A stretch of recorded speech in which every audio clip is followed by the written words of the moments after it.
क्रूरता का उत्तर क्रूरता से देने का अर्थ है अपने नैतिक व बौद्धिक पतन को स्वीकार करना। महात्मा गांधी जी की इस क्वाट के साथ आज का जीवन धारा पॉडकास्ट की शुरुआत करते हैं। दोस्तों, आज का विषय है सुनी सुनाई पर चलोगे तो तरक्की कैसे मिलेगी। अक्सर लोग एक प्रश्न करते हैं कि मनुष्य अपने गुणों को किस तरह बढ़ाए, यानी उसकी कैसी वृत्ति हो कि वह तरक्की कर सके। वृत्ति मुख्य तौर पर दो प्रकार की होते हैं। पहला साधारण वृत्ति और दूसरा सहजात वृत्ति। उन्नत जीवों में सहजात के साथ साथ अन्य वृत्तियां भी होती हैं, जैसे कि अध्ययन, सामाजिक आदान प्रदान, सांस्कृतिक अनुशीलन, आध्यात्मिक साधना आदि आदि। सहजात वृत्ति में बनावटीपन नहीं होता और साधारण वृत्ति वह है जो कैसे भी जीने की कला सिखा देती है। इससे मनुष्य की कार्य क्षमता बढ़ जाती है। इसके लिए आध्यात्मिक साधना करनी पड़ती है। मनुष्य का जीवन कैसे विकास कर सकता है, जानने के लिए यह समझना बेहद जरूरी है कि मनुष्य में अनंत संभावनाएं हैं। साधना और ज्ञान चर्चा के जरिए आपसी मेल झोल से वह अपने गुणों को बढ़ा सकता है। कभी कभी ऐसा भी होता है कि मनुष्य पर बाहरी दबाव आता है कि उसे यह बात मानकर चलना चाहिए। किसी प्रकार से उसकी अवहेलना नहीं की जा सकती। इस तरह बढ़ते बढ़ते देखते हैं कि सामने एक ऐसा बात आ जाता है जो उसे आगे बढ़ने नहीं देती, जबकि बाद में समझ में आता है कि यह सब कुछ मनुष्य द्वारा ही रचा गया एक प्रपंच है। फिर क्या करें? हर जीव के प्रति ममता प्रकट करें। इससे आपका मानसिक विकास होगा। खुद के लिए अपना प्राण जितने प्रिय हैं, दूसरों के लिए भी उसके प्राण उतने ही प्रिय हैं।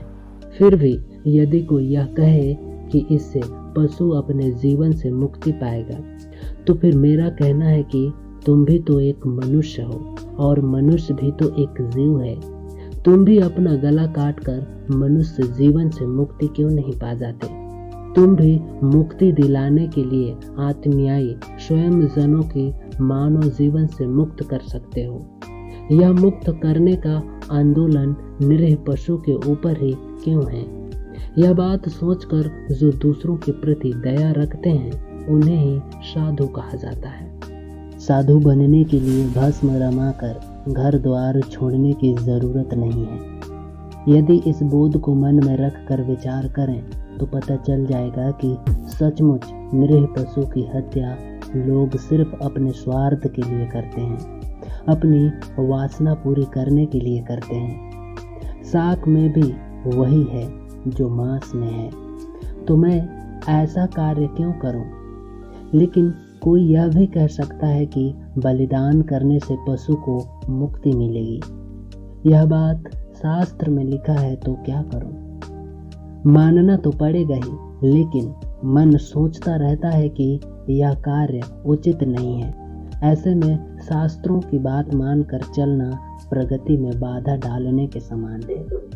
मन की अच्छी प्रगति को जो रोकता है उसे ही भाव जड़ता कहते हैं, चाहे वह किसी महान दर्शन और शास्त्रों से ही क्यों न आया है। इसका त्याग करना चाहिए। यदि कोई युक्तिपूर्ण बात करता है तो उसे मानकर चलने से ही प्रगति होती है।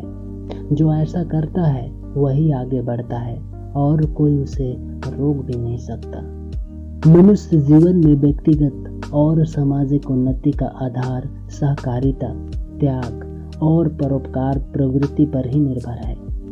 यदि माँ त्याग और पीड़ा सहकर शिशु को जन्म न दे और उसका निस्वार्थ भाव से पालन पोषण न करे तो फिर मनुष्य जीवन संभव ही नहीं हो। इसलिए यह मानव जीवन त्याग, इसमें प्रेम और परोपकार का प्रतीक है। इसके माध्यम से ही यह जीवन साकार हो सकता है।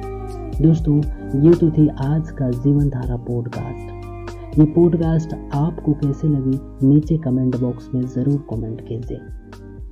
ऐसे ही प्रेरणादायक पॉडकास्ट सुनने के लिए ज़रूर सब्सक्राइब कीजिए हमारे प्रेरणा।